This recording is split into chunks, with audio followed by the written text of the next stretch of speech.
one more thing. Come B2B with me. Yo, what's going on? It's Come B2B with me, and I'm in KJAH's house. I'm actually in his house. I'm in the studio where the magic happens. How you doing, man?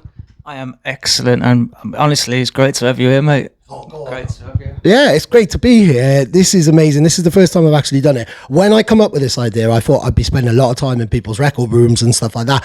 Turns out that a lot of people's deck rooms are also double up as a kid's bedroom or a bedroom or an office for the other half and stuff like that. So this is the first time I've actually come into someone's lair, like I'm in the lion's den.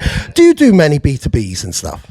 Yes, well, when I get booked with promoters, booked by promoters to do B2Bs, I've done them with Hybrid, Frenetic, loads of the people, Vital and Jinx usually when we do Roughneck Ting. Done a few with Mari, Daisy and Euphonique as well, and Aries as well. Oh, I'm wicked.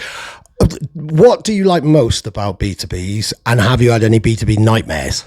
What I love most is the challenge, and when it clicks, so you're inspiring each other, and it's a bit of it's 50% collaborative but 50% competition. So they'll either pull out a little dub plate that you're like, oh yeah, what's this then? Yeah. Or it'll be a blend and I think, right, I've got to raise my game. Whenever I do back-to-backs with Frenetic, I always have to raise my game, and you ask anyone who's done back-to-backs with Frenetic, have to raise your game because she's on it. Do you know what? I've thought about inviting her onto the series and asking her, but I need to get my chops up. I need to practice way more and get way sharper. Like, there are some DJs I'm scared to do it with, but I'd say that with you as well. Like, I think besides DJ Hybrid, this is the most high profile one that I've done so far. So this, I reckon. Like, it's all completely relative, but you've been doing this, you've been living this. We're kind of similar age. You've been living this life and DJing for a long time, like well over 20 years, isn't it? Oh, since 97. I had my first decks in 97, and I've been raving since 94. So, you know, we go deep with this music. How, in that time, have you had any B2B nightmares? Because I have learned that some people don't like B2Bs. I've asked some people on, and they're like, no, I don't do B2Bs. Have you had any ones where it's just not compatible? And obviously, no names or anything like that? Yeah, a couple when you're just not compatible. So I can remember one where the DJ was playing lots and lots of scatty jungle, and I didn't have any jungle on my stick, so I was sort of playing sort of more dance floory stuff, and it didn't work because it was such a contrast between here's 3 tunes of this and here's 3 tunes of that, and for me it didn't flow. Yeah. And occasionally that's what happens. It just is what it is. Yeah, totally. And then you just got to make the most of it then, really, and kind of embrace what you've got. What are you packing? And I know you're prepared because I can see on the playlist you got B2B with me on there. So what are you packing? Have you got anything really special? I have got loads of tunes that I've been working on. Absolute truckload of tunes I've been working on. So I'm going to play some of them, some that have just been released, some that are going to be released very soon. And then I've just been trawling through the things that people have sent me and promos that I've been getting. There's a lot of good stuff that's out at the moment I'm being sent. Yeah. Do you know what? Like, you sent me 5. Well, I asked you for some unreleased music at the start of the year or a couple of months ago. It was for the DJ Hybrid one. I couldn't even find them on my USB when I was playing the DJ Hybrid one. I'd lost them on my USB, but pretty much every other one since I've been playing some of those. But I don't know. Like, I was wondering if I was going to whip one of them back out on you, but I don't know. What's the etiquette on playing somebody else's dub on them in a B2B? Just play them. If it's all right, if it's unreleased, probably don't play it. But if it's a tune that's out and it's a big tune, then play it. If we're doing a back-to-back and you drop Duck You Like a Bomb, I'll be like, yeah, man. How you likes it? You know what I mean? I don't care. Go on. I'm not too sure if I've got that on the USB. I fucking wish I did, though. Go on. Amazing. So this is Come B2B with me. NoDave, B2B, KJAH. This is going to be fucking sick. Come B2B with me. 3 each, 4 each? Yeah, I'll do 4s because then obviously 1, 2, 3, 4, so...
he was drinking, and I didn't realize at the time, but I think he was using cocaine. Like there was a jar of cocaine.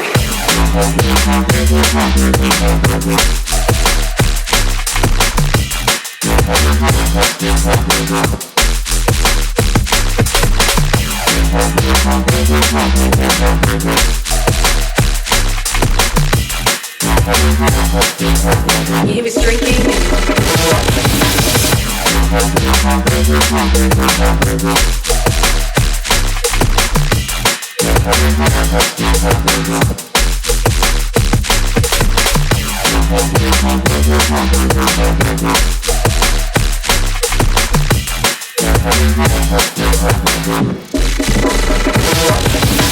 it was just a kind of a surreal experience.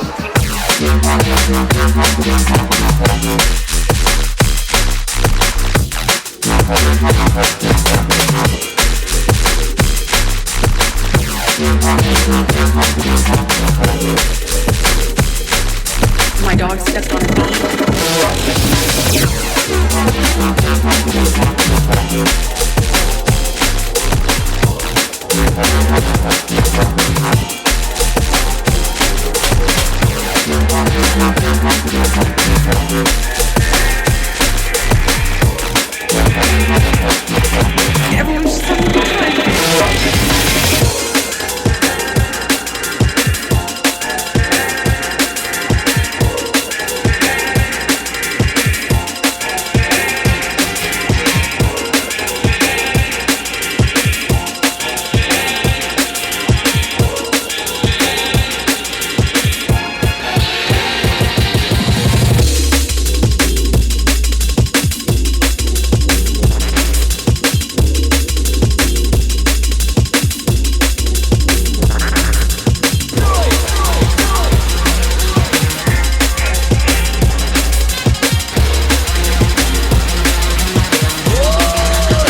make it hot. Work it, work it, get wet, work it, get wet, work it, get wet, make it hot. Work it, work it, get wet, work it, get wet, work it, get wet, make it hot. Work it, get wet, work it, get wet, work it, get wet, work it, get wet, make it hot. Work it, get wet, work it, get wet, work it, get wet, make it hot. Make it hot. Make it hot. Make it hot. Make it hot.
Make it hot. Work it, work it, get wet, work it, get wet, work it, get wet, make it hot. Work it, work it, get wet, work it, get wet, work it, get wet, make it hot. Work it, get wet, work it, get wet, work it, get wet, work it, get wet, make it hot. Work it, get wet, work it, get wet, work it, get wet, work, make it hot. Make it hot. Make it hot. Make it hot. Make it hot.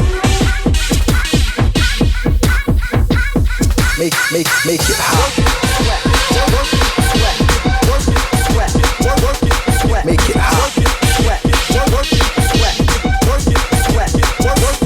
Make it hot.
I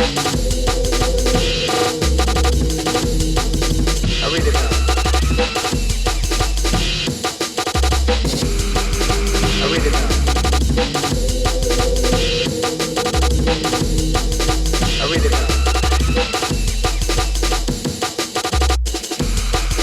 I read it now.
When I feel my dreams dying, my eyes feel lifeless. That's why I ride out and keep rolling my dice. Cut off dead weights, make sacrifices on my soul to escape. Still gripped by the vices, ain't the same since the pain. Whatever happened to them nice kids? Live fast and die before we make life crisis.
Eventually we all have to accept reality. So, here it is.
Running with my clan, we be sticking whatever. My street family stays together.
Come B2B with me. Fucking hell, man, that was amazing. I think we lost the visual on the video a little bit, but I know that we've got all of the audio. I could have played those tunes for hours. I really love the opportunity to just play a focused set, because I'm so all over the shop and I want to play this, and this tempo and that genre.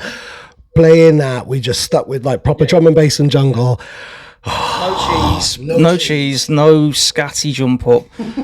It was a set for the heads, you know what I mean? Yeah, just proper bouncy, like old school jumper, basically, really, like the Bristol sound, and we're in Bristol. Like. Bristol sound, you know what I mean? That's why I'm here. That's why I'm here. Go on, you literally moved here for drum and bass then, for your music career? Yeah, pretty much. It was a combination of me moving here because I wanted to live in Bristol, and my girlfriend got a job down here, but Bristol's my biggest influence on the music that I make and the music I listen to. Bristol first.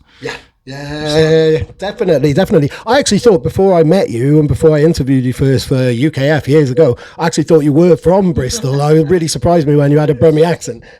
Brilliant. Go on. How was that for you? Like for me, that was because it's a bit of a different mixer to what I normally use. It doesn't have a filter on and stuff. That completely influenced how I was mixing. We're mixing quite quietly in your room as well. So again, that has another, because I crank it up. So again, it had an influence on how I mix. It made me mix more like you, I think. Yeah, I mean, obviously I'm used to this room and I'm used to that mixer, so it's not a brand new Pioneer mixer. It hasn't got all the filters and all the fancy bits on it. So it's a halfway house between vinyl and sort of digital DJing. So you do sort of concentrate more on blending, because you can't mess around with funny little toys, so you just concentrate on the actual mix rather than I'll slap two things together, slap the crossfader about and slap a few filters on it. It's not going to work, so it's different. Yeah, that's right. It is like the kind of old school vinyl way, really, in that type of way. That was amazing. Were there any kind of observations that you made of my tunes or anything like that? Lots of the stuff you played was sick. There was a double O tune. I'm trying to think now. Yeah, just artists I've never heard of, and I was like, "What's this tune?" And I was looking over his shoulder, and I was like, "Oh yeah." There's a lot of I played a lot of my tunes. There's some tunes that are already out, like "Feel So Loved," which came out last year on Dance Concept, and there's a couple of things in there that are coming out on Jungle Mania and Roughneck Ting, and a free thing that as well I'll give away for the Valencia Flood Relief. So if you put that in, Valencia Flood Relief drum and bass, that'll take you to the Bandcamp, and there's a tune on there. And then some other bits as well. Just if you think you know it's one of my tunes, you don't know what it is, hit me up on the socials and I will tell you what it is. I won't pass it, yeah. I'll tell you what it is. Go on, you even played a tune that I've released as well as a free download, didn't you? Certainly did, yeah. And it's called. I know, I can't remember, man. Shit. Right, the name of the track will just come up on the bottom. I literally can't remember. My mind has gone completely blank. That's awful. This is really embarrassing. I mean, we make so many tunes. We see so many tracks. I want to say Flash something, but it's not, is it? No, it's not. I will. No. It's on One More Thing anyway, and it's by me. That's all you need to know. Do you know, like, it's interesting. It's cool to see you play so much of your own material, because I talk to Lakeway a lot about this. Like, I try to get him to play his own material quite a lot. A lot of artists, I don't know if it's a confidence thing or a shyness thing. I don't know. A lot of artists don't play their tunes. It's both confidence and shyness. It's, for me, if it's not a good tune, I'm not going to play it. But sometimes what puts me off is maybe sometimes the mix down, and I'm super self-critical. And you can ask lots of artists.